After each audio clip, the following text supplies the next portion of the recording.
have been looking for a long time for a place for my grandmother. She's going to be 100 in what? How long?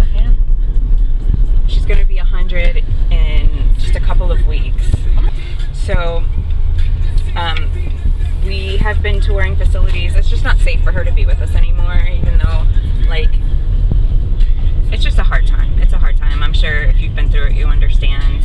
Hopefully, if you haven't been through it, you're never going to have to be in a position where you have to put a loved one in a nursing home. So anyways, we have decided that we're going to surprise her by going over to the place that we're moving her into later today, and we're going to make sure that her new room is as homey as we can possibly make it. So moving my grandmother in is not easy for her, it's not easy for anybody in the family, so we decided that we wanted to make it a little less, I don't know, sanitary, I guess. I'm not sure what the word I would use for this is. So here's what we did. I'm gonna turn the camera around. We brought a bunch of her stuff over. So we made her bed like she does at home. We brought her pillows and her blankets. That way when she comes in, it feels more like she's in her own space.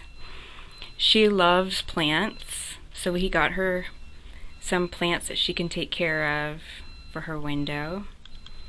And we brought her some family pictures and some of her collectibles. I had to bring pictures of her man up in here. And we just wanted to bring things from the house. We also got some glass markers. If you're doing this, we left, it's hard to see in this video, but we left messages in her window glass, and then we also left messages on her little whiteboard in here.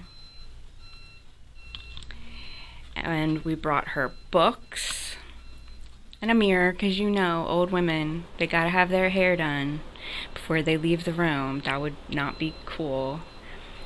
We set up her nightstand. I do want to bring her a lamp for right here that'll hook up to Alexa, so that she can just have Alexa turn on her lamps and she won't have this sterile sort of hospital lighting. I think that will help this a lot.